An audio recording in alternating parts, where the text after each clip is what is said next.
Good day po mga idol. Meron po tayong nakasalang sa ating Magwheel Press Machine. Isang magandang mugs.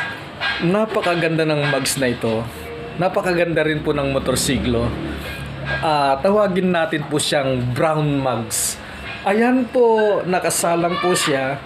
Close up, ipakita natin ang diferensya ni brown mugs. Sa left side, ayan po, bali meron tayong pointer. Ayan, tumutok po sa pointer ang gilid ng mugs. Pagkatapos lumayo, tapos ayan, lumapit na naman po sa pointer.